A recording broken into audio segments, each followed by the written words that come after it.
Hey, welcome to Dream Aloud with Kendra. It's a podcast for Black women who want to live limitless lives.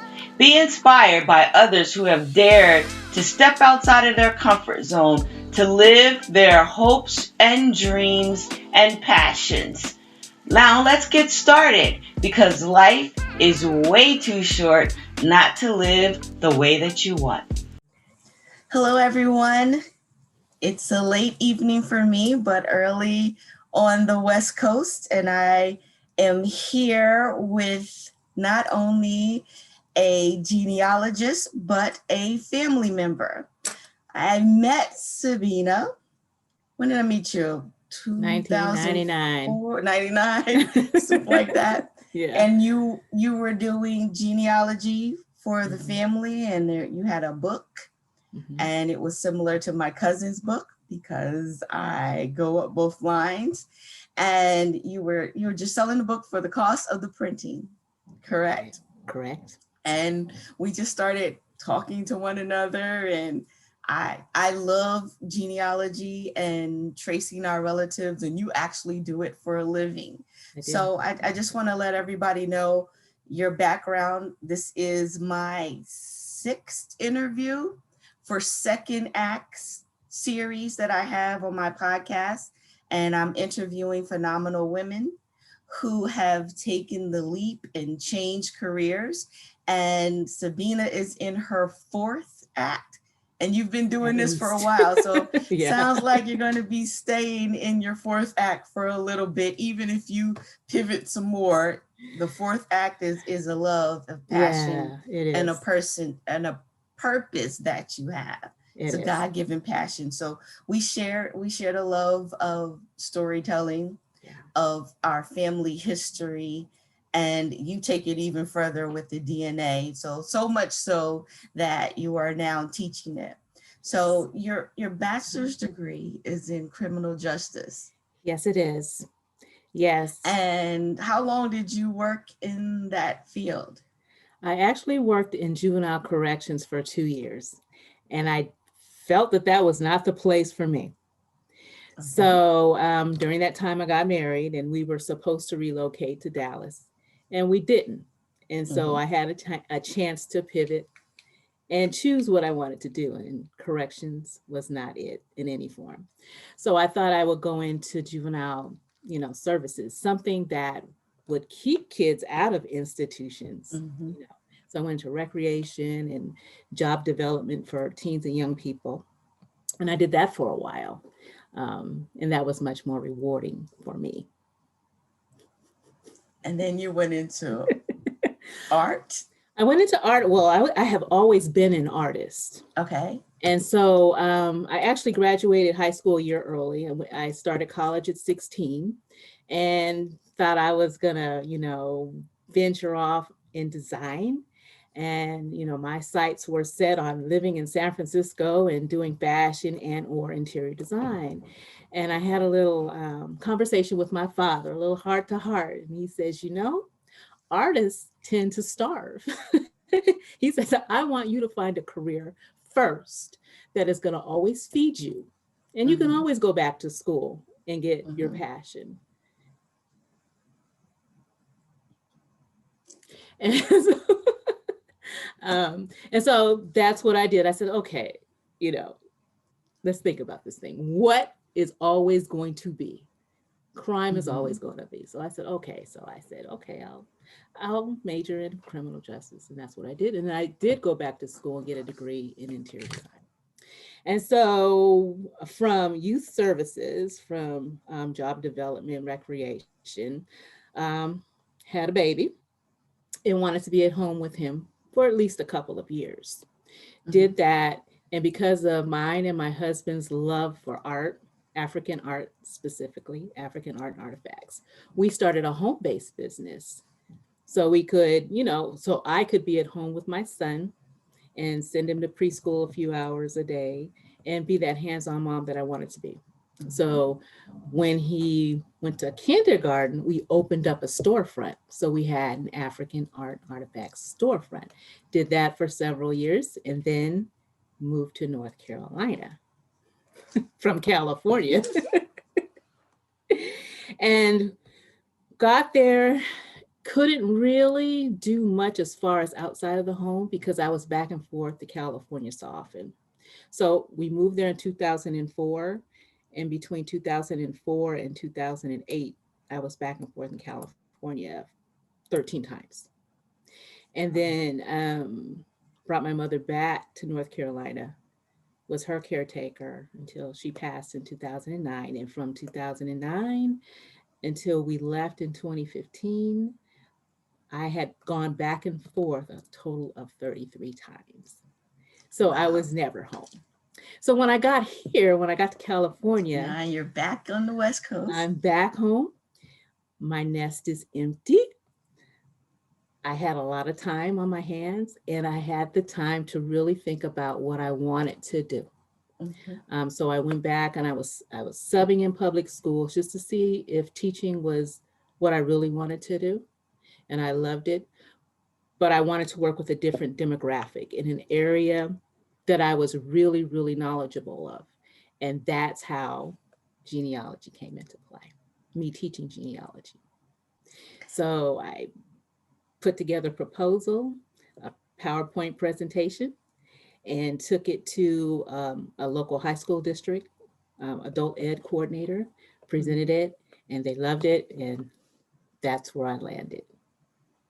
And you've been teaching for a while now, right? About 4 years. I've been back in 4 years. California 5. I've been teaching for 4. And genealogy is all that you teach? Yes. And you teach an advanced course and I teach a beginning and an intermediate. okay. Yeah. So what can one learn in those courses? Well, in the beginning, we learned most importantly how to utilize online programs, which saves money and time from, the traditional research that we started off doing. At the library. Right? At the library and archives and whatnot, right? You and just, microfiche. Yes, yep. And so you just sit in front of your computer and you utilize all the programs for all the digitalized records that are out there. You still have to do some traditional research because not all records have been digitalized. But for the most part, you can go pretty far just, using a program, right? So they learned that. They learned the importance of organization, which is key because, as we tend to gather more and more information, and things get in the way, you might get up from your spot and do something else and forget all about the research that you were doing, and then you come back and then you start at the place that you started from days before, and so you're on that and wheel, frustrated, right? So organization is key, networking is key. So those are the things that in tree building, those are the things that they learn. And in the intermediate class, what do you learn? In the intermediate class, we're focusing more on getting over those brick walls that we all encounter at some point. We're going to get to a point where we're stuck. And, you have to sometimes look at things in a different way. And one of the slides that I present to them on the first day is a picture. It's a landscape picture. The picture is actually a tree line riverfront. And if you're looking at it right, that's what you're seeing. But if you turn that picture up on its end, it looks like 2 palm trees merging together. And so my question always is, what do you see? That's the picture that I show them first, upended. And, I get, it's a tree, it's 2 trees. And so when I turn it around, it's really actually a landscape. And they're like, and that's the lesson. You have to look at things, you have to look at it differently. And sometimes what you see is not what's real. So you have to look at it from different kinds of angles. So we're focusing on that and different, more advanced research techniques, search techniques, and getting over those walls. Okay, that sounds interesting. And you're talking about just different perspectives and what seems real may not be real. Exactly. What happens when I start doing some research and finding things that I didn't expect? to find. Sometimes that's a hard pill to swallow. And it slaps you like a freight train. And it happens. And with DNA, being so widely used now, people are getting tested and they're finding out things that they didn't know was, like, for example, they might find out that their father is a different person, that they're not connecting to the person by, their biological, well, The father that the they father knew that raised them, raised or the them. father that they were told that they were father. They're not connecting to his line. And, close relatives are coming up that are not making sense, as far as how they connect. And sometimes that's a hard pill to swallow, of course, because um, what they thought was reality is not. And they are, completely a different person than they thought they were. So in those times, I have to approach it with a lot of empathy, um, because you're dealing with raw emotions at that time. Mm-hmm. And it happens over and over and over and over again. And one of the things that I tell my students is, if you find something that's hard to face, it's okay to go get help for that. That will take a mental toll on you, and it's okay to go seek out help. Do you do you have help that you can refer them to? I do not personally have help that I can refer them to, because Okay. in this area, everybody, there are so many different medical plans, but I tell them, Mm-hmm. if you're on the Kaiser plan, um, reach out to someone in that plan, or whatever plan that you're on or in, reach out. But I don't have a personal Okay. therapist available. Yes, I'm building my list of therapists Mm. because as a coach Yeah. and as a person who loves to do genealogy, and I teach that and I do the griot thing, Yeah. I want to make sure that I have someone that they can at least reach out to and then get referred Yeah. somewhere else, Right. because that's an interesting situation to be in. Right. It's one thing to be adopted and know that you're adopted and you're looking for Exactly. your family, Yeah. and there is an issue with, will that family accept me after I found them? But Yes. it's another thing to believe Yeah. that you're biologically someone's Right. child, and Yeah. find out that you're not. Yeah. But it Absolutely. happens every day. Every day. Every day. They're not alone. It might seem like a lonely place, especially in the beginning, because I'm sure it's, how can this happen? How could I not know? A whole lot of things, that the person is dealing with. And it seems like it would be a lonely place, but there are so many people going through it, unfortunately, but they I have a are. happy story to share. There. I I did DNA testing. The best way to do it is to get the oldest person in your family, Yeah. if you can. Yeah. So I took 3 elders Mm-hmm. who stood, in my line, so that I could pull out the different DNA to figure out who's who. Yeah. And I was able to just figure out which side was my grandfather's side, and which Mm-hmm. side was my grandmother's side, Mm-hmm. by looking at the DNA. Yeah. So that's all I wanted to do. Yeah. What happened was he found a cousin. Mm-hmm. His first cousin's daughter had taken the same test. Who knew that they will both take the same test? Because there's a plethora of tests that you can take. Yeah. But at that point, I think he took it in April and she took it in May. Mm-hmm. And so she's sending me this email, and I don't know what to do. Why? Because I don't know if the rest of the family knows. So I wait for a family meeting and I ask one person. They said, "Oh yeah, we know about her. We've been looking for her Oh, wow. for a long time. Her mother had passed away and she had been living in foster care, Oh, wow. and she lost touch with her Mm-hmm. father. Mm-hmm. And because of that, so once I got the okay, I gave them the phone number and they had Thanksgiving together. Oh, And wow. she's been at every family reunion and we've met her son and they've Oh, all come in and been a part of the family, but we're a huge family. So yeah. it's Yeah. easy to just say, okay, one more, we'll take you Right. in. Right. So that was a really good thing that she was able to actually find her family Yeah. and Yeah. do, but I wish it would be like that for everyone, Right. but it's not It's always not. that Yeah. way. That's so true. And Yeah. and so I don't know if, well, I guess at some point I probably will run into that because I plan to do a lot more of the DNA, the teaching, the Mm-hmm. working together in groups to help people do research. So I said, Right. I guess at some point I will run into that. I Mm-hmm. haven't run into the story where people are shocked that they Yeah. didn't know, Yeah. but eventually I guess it will happen. Oh, it will happen. And so I'm glad you told me. So I'll make sure that I'm prepared.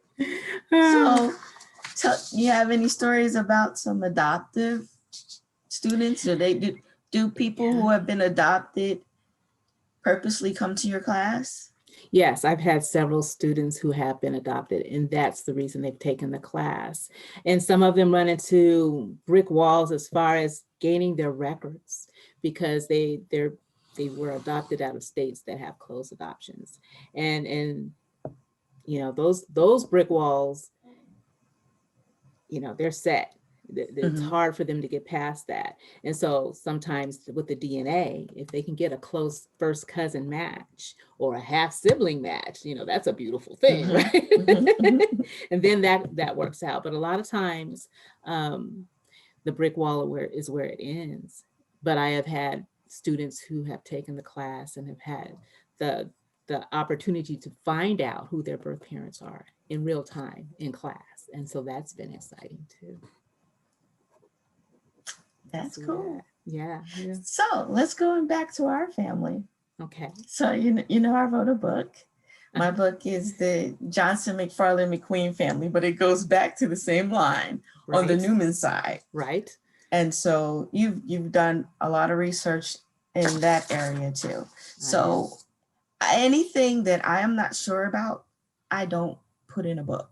I'll Exactly. talk about it. I'll go ahead and research it Hmm. because it to me when you write it down, it becomes fact. Yes. If you only heard about it, it becomes fact, and then people can't get over um, that because grandma Right. said. Yeah. So just for an example, my my great great aunt used to live with us Hmm. on my maternal great great aunt, Okay. and she always told us that she was Indian and she had this long ponytail that she played braid every night and she throw it behind her. And so I believe that she was Indian. I took my DNA. There is no Native American anything Yeah. in my DNA. Yeah. And I understand that is that that's the theory that we have is there was Indian. We were part of the Indian tribe and we did this and we did that. And we're not, Hmm. most of us are not Native American. That's true. Most of it can be traced back to Europe Yes. and the slave owner. That's correct. That is so correct. The same thing happened to me. My great grandmother was supposedly Native American with the long hair and all that, right? Yeah. She And do so, that every night. right? And I'm less than 2% Native. So You have more than I do. so if my great grandmother was Native American, I would be 6.25% or Mm-hmm. more. So that kind of just nullified that. But just a few weeks ago, I was working in Ancestry and came up with a match, looked at their tree, and my great grandmother's father was in that tree. I had his name, and guess what he was? What? Caucasian. Yeah. Yep. Yeah. And her husband, my great grandmother's stepfather, who raised her, lived next door to the grocery store that my white great great grandfather owned. Isn't that interesting? Yeah. So, there's a story there. Yes. She had two children with him, both with the last name of Williams, and had several children with her husband, with the last name of Hogan or Logan. Mm. And so, um, I am wondering, was there some kind of situation where she had to feed her children and was forced Mhm. to sleep with this man in order to feed her kids? Who knows?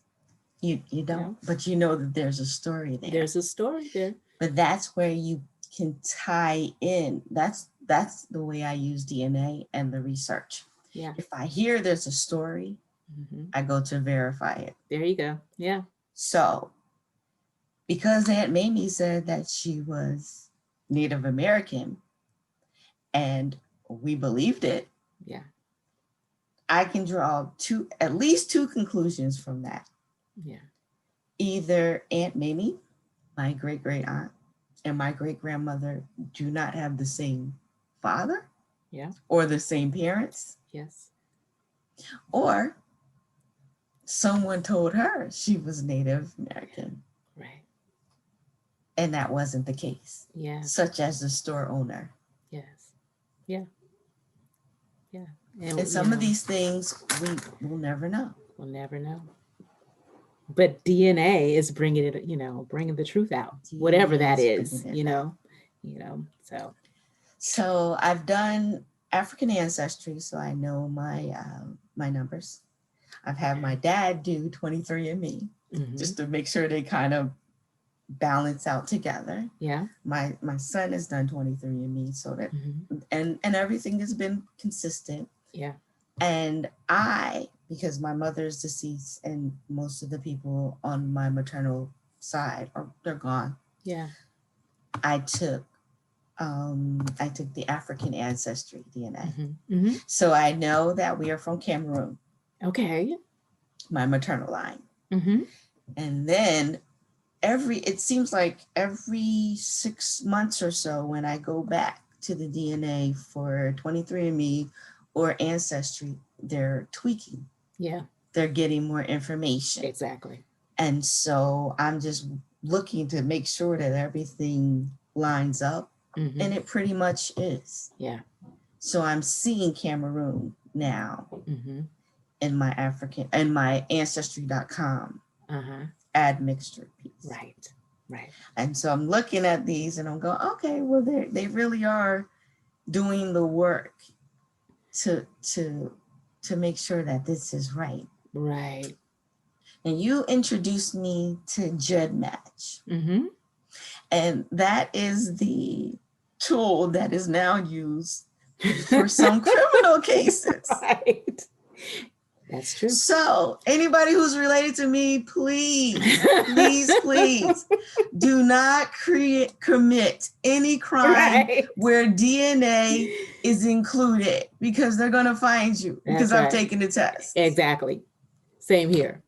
And I tell my students, I ask them, have you committed a crime that you're afraid that you're going to get caught for?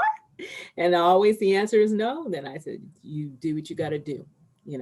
Go ahead and submit your DNA. This is to help you further your research. It's a research tool for you.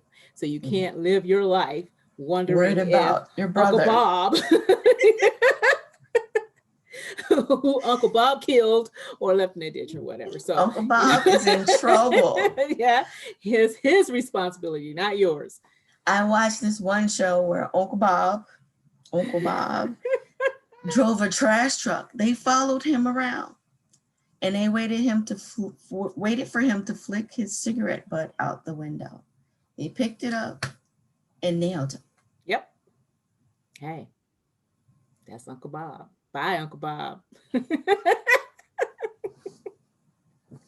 Because we want to know who we are. That's we right. want to know what's going on. I need Yeah. to be able to put my stories together. Yeah. There is a story. Of course, I didn't get to put it in the book because I don't believe it's true.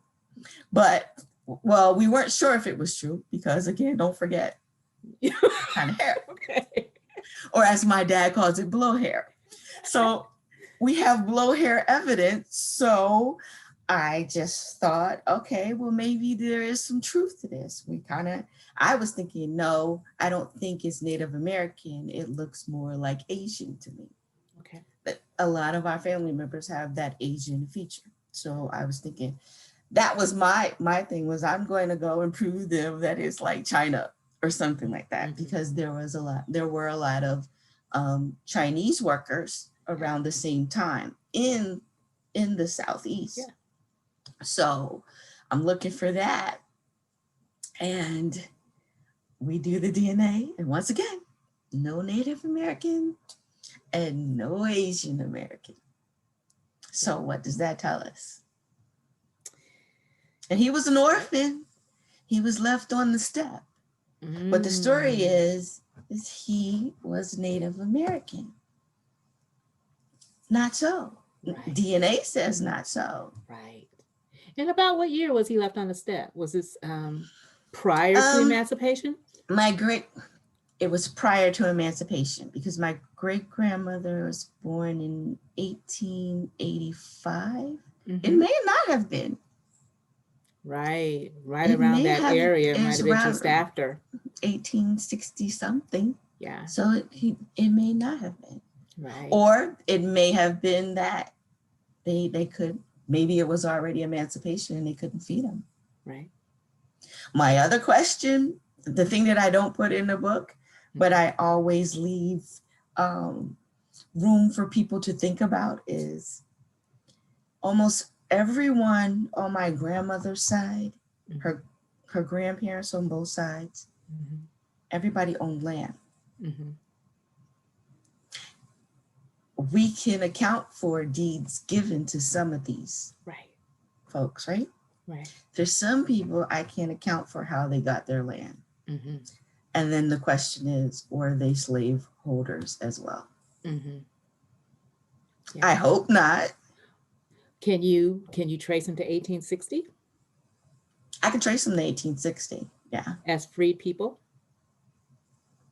In 1860, I think so, yeah. Yeah, so it's possible, definitely. And then I have, and again, the book is just for the Johnson, McFarland, McQueen. So I have the, how do I say it? As in Ashkenazi, the Jewish roots. Oh, Ashkenazi. Yes. Ashkenazi. Yeah. So I have that in my dad's line. It is not in my grandmother's line. So I know it's on the Newman side, but it's my grandfather's mother. So she's not a Newman. Okay. She's a Weatherly. Okay. So apparently, well, she's very light, blue eyes and everything. But I am assuming that one of her grandparents was an Ashkenazi Jew. Yeah. And so there is a population of Jewish people in South Carolina, and they were also slaveholders. Yeah. So I'm not sure if she was, like you said, what's the story behind that? Yeah. Well, it wasn't consensual at that time. You know that. You may not. It may. You never know. Probably not. It was prior to emancipation. It was not. Probably not. But my great grandma was born after that. Okay. So. Yeah, my great grandmother was born after too. Yeah. But even if, still doesn't mean it was consensual. Like you said, were they getting groceries? Right. Or was she just forced? Right. Yeah. Exactly. Because who can you tell? Nobody. You know, And couldn't so yell as for we help. just don't know, you just No, don't know. And no. as we go through the history and you think of the story, Mhm. and that's why I teach that it's important to know the time Yeah, in history. yeah, Was it prior to emancipation? yeah, Was it not? Miles Newman had his land before a long time, but we knew it was bequeathed to him. yeah, yeah, But he had the wherewithal to say, I'm donating this land yeah, and it's for the colored people. yeah, And they put a school on it yeah. and a church on it Right, and a cemetery. And then right. we have this story, these traits that we have of sharing and giving Yeah, didn't start today. It didn't exactly. start yesterday. It started with our fourth great That's right. grandfather. He Yeah, did that. he did. And when you tell your story that way, nobody can break it down Yeah, for you. No one else can change the narrative for you. And I use it all the that's true. time. Yeah, I've gone into meetings and people are like, what are you doing here? Oh, I belong here right. because I built this. That's right. And I'm coming for everything that they couldn't have. That's And right. they did a good job. Mm-hmm.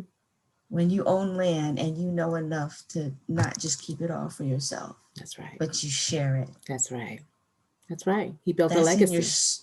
a legacy. Yeah. And each time we go home for homecoming, Mm-hmm. there's the monument that's been erected in Yeah. 84 Yeah. as a reminder. Yep. That's right. This is the land. Yeah. And so we tell our family, and they do homecoming every year at Thanksgiving, Mm-hmm. and we collect money to make Mm-hmm. sure that the cemetery stays well kept Yeah. and that the church, which is now part of the United Methodist Church, Yeah. that the church remains separate from the United Methodist entity because they cannot close it down. Mm-hmm. They cannot sell it. Mm-hmm. But if you don't know that, eventually it can happen. Yeah. So our job is to make sure that our kids and their kids know Exactly. and keep it going. And Yeah. so that's the reason we tell our story. Mm-hmm. And we work together. Mm-hmm. So the myth of we can't work together, it's not true. That's right. That's How right. did we get this far? Exactly. That's somebody else controlling our narrative, though. Exactly.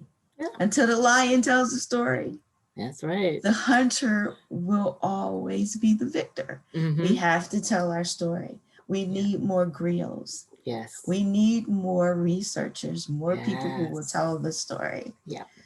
So are you still filling that book that you used to sell in print? I do, but now my database is so large that my computer won't spool it to Okay. print it. And so what I do now, I'll share everyone's line, and I'll just take that Mhm. line and share it with them. But yes, I'm still building the book. I'm still building our story. It's just so tedious that I have your book and I have Sharon's book. Mm-hmm. And I go back for reference to make sure that I'm putting things in properly. Yeah. But even in my book, I stop at generation 5 Mm-hmm. to reach a broader audience. Because the first part of my book is a keepsake for our family. Okay. The second part is for anybody who wants to do the same, who wants to come to your class and actually learn how to do their research and start their lineage. So do you start with a family tree? Yes. I start with a pedigree chart. Starting with, the person the best, which is yourself, and working as far back as you can manually in the beginning, and then learning how to input that into a program, a database of some sort, and then building on that with research. I could go all day. We could go all day, back and forth. I have a question about Cat Daniels. Okay. I did not put where he was from. because some people keep saying Mozambique and other people say Angola. And so I wasn't sure. So when I'm not sure, I never put that Right. information down. Where did you get Mozambique? No, I've gotten Zimbabwe. Zimbabwe? Because the oral tradition is that he was Mashana from the Okay. Mashana tribe. Mashana. And the Mashana tribe is from Zimbabwe. And Okay. another part of the oral tradition is that he spoke several languages. Portuguese was one of them.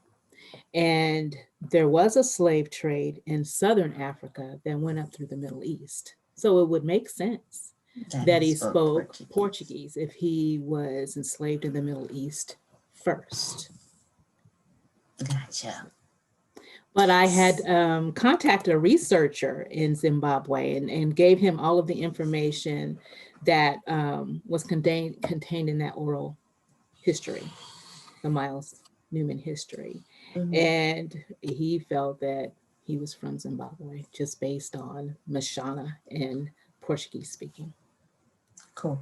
No, I've heard the Mashana piece, but never the Portuguese. So you learn something every day.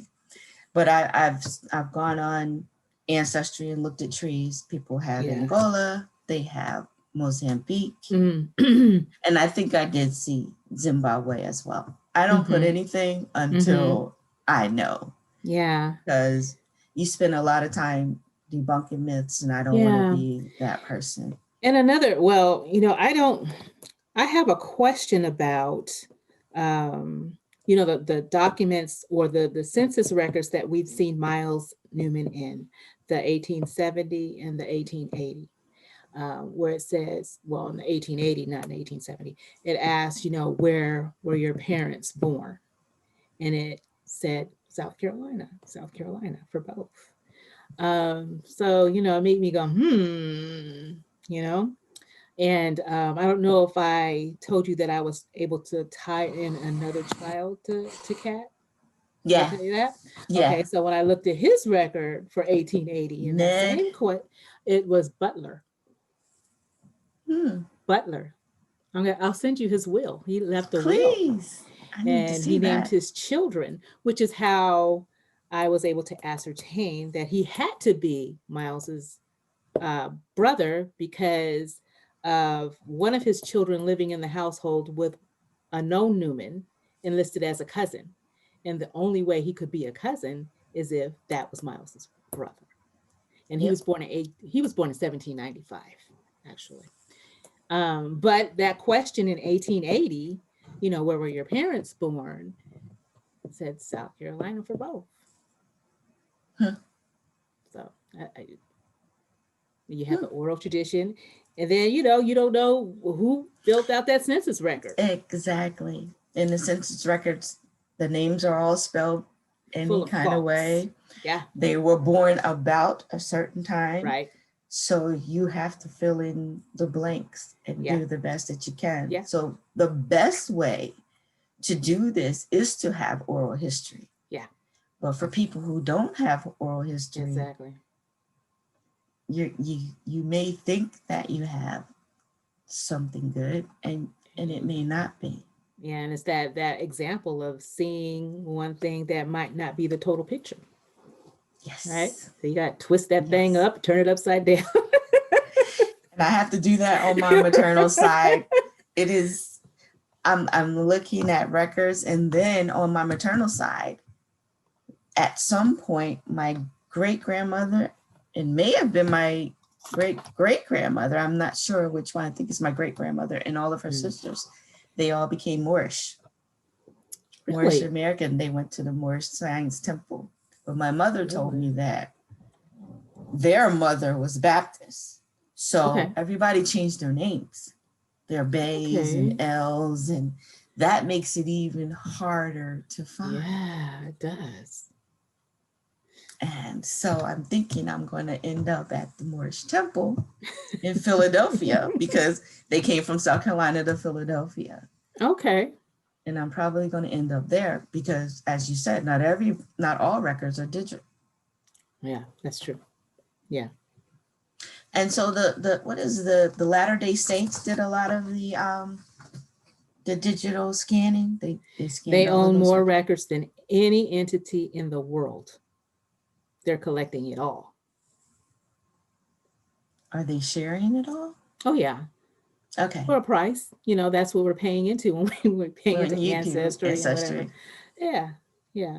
But yeah, Okay. that was their goal. Their goal was to collect as much as possible, and they have been. And then I understand that the Army records are kind of sketchy for Yeah. the St. Louis fire. Yes. Yeah. I actually sent away for my brother's medical record. No longer exists.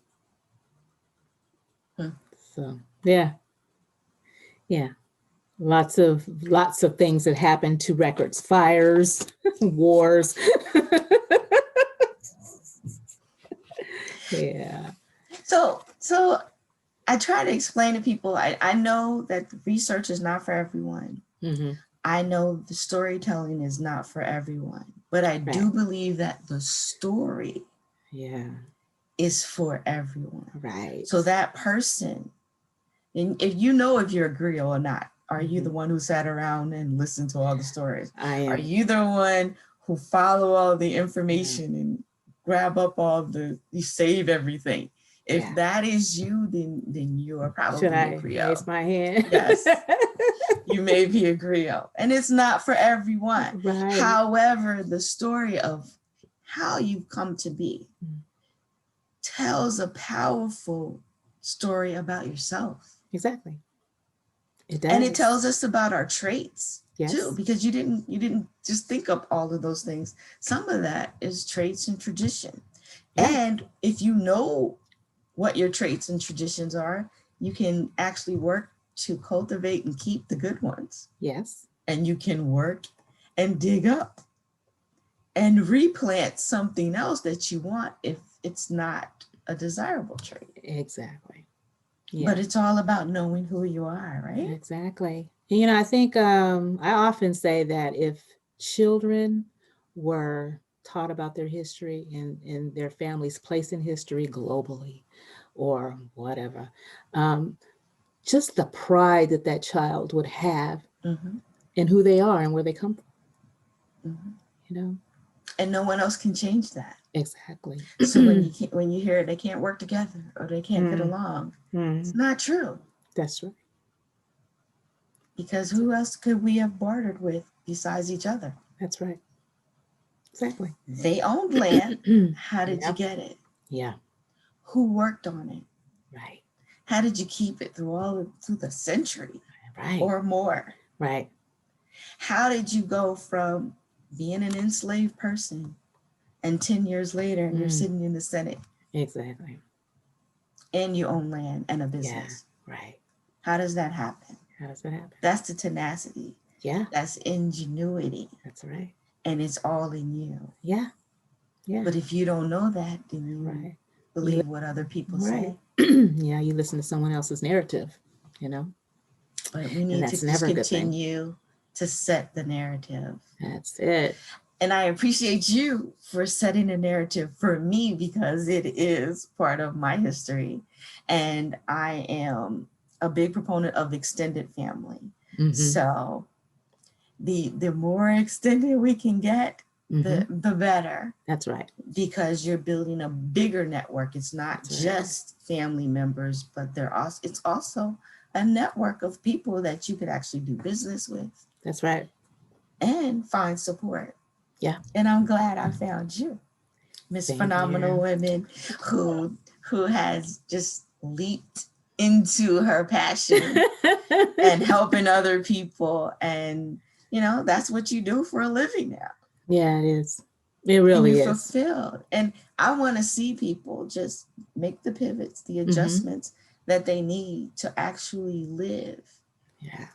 and work in the passion and the purpose that they have, the Mm-hmm. talents that they have, that they've been given. Mm-hmm. Why not use them? Exactly. Yeah. It's nice to Yeah. go to work every day and get a roof over your head and Yeah. pay the bills. But if you do something that you love, something that you Right. were put here to do, Exactly. it's awesome. And so, you are one of the people that are like, okay, one day I'm going to be like that. So I always come to you. I always come to you for my DNA stuff when I'm stumped. And I can actually teach this class on Saturday because I've come to you and I've done my work and I don't understand this. And you're like, have you gone to Jet Match? I'm like, what is that? Jet Match? It's a And I said, beautiful oh, thing. goodness, it is. Yeah, because It you're able to is. compare with other people who've taken tests in other places. It's not just the Yes. 23andMe and the ancestry. It's a quite a few of them that come together that you can compare that you wouldn't normally be able to do so if you just stuck. And you don't have to buy all the tests. Exactly. Yeah. And to follow that X chromosome is a beautiful thing. And you can see it right there in the grid on GEDmatch where you have to search for it in Ancestry or 23andMe or any of the other ones. So it makes it plain. Yeah, it does. It does. You just have to learn how to read it. So I had to do my instructions and then call you up and then write you a little email. But I got it now. I do have it now. So before we close, I always ask everyone, what is your favorite quote? My favorite quote is by Maya Angelou, and it is, "Success is living yourself, liking what you do and doing what you like well." I think you have success, huh? I think so. You have reached success. I have. Liking what you do. I love what I do. And doing it well. Thank you. I'm so glad that you're doing it. And I'm a Mother Maya fan. So I love when I hear Maya Angelou quotes. And then the last question that I always ask is, on whose shoulders do you stand? Wow. I would be remiss if I didn't say my ancestors and how grateful I am to be the product of everything that they had to endure for me to be here. But tangibly, I would say I stand on the shoulders of Tommy Dolores Williams Newman, who was my beautiful, supportive, phenomenal mother who encouraged all of my dreams, sacrificed so much for her children. I'm so grateful. When I set out to graduate high school early, I didn't have a driver's license, so I took evening classes at the local college. My mother would take me and sit in the car from 6 to 10. Just so I could be present. Awesome. and to work toward my goals. And she was just wonderful, wonderful example. Loved her family, and displayed it with all of her being.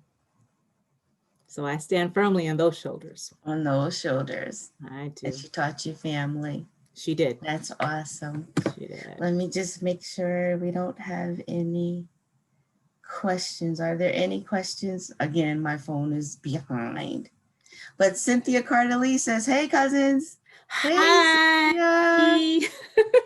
You're next. Hey, cuz. And I have other people watching, but my phone is obviously behind. So what I've been doing when the phone is behind, if there are any questions, I forward them. I just tag you in it. Okay. In the question section, and then you can answer. Okay. But so how can people reach you? Well, people can reach me through my personal email, which is Sabina, Sabina, _ no R, please no R. It won't reach me if you put an R in it. Trust me. Sabina _0123 @yahoo.com. If anyone is interested in taking a remote learning class, because anyone anywhere in the world can take a class now that we're remote learning. My work email is Brooks, BROOKS @LUHD.net. So I have someone here that says you are a great wife. Can you guess who that is? Vincent that can be T. Newman. Yes. My one and only husband. Such a wonderful husband. That's so sweet.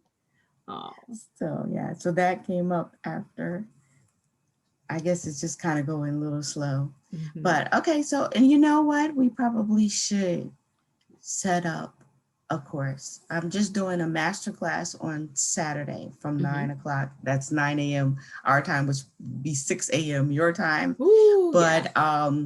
it's a basic. And so if there are people who are interested in digging deeper or diving deeper, then we can set up something where they can work with you.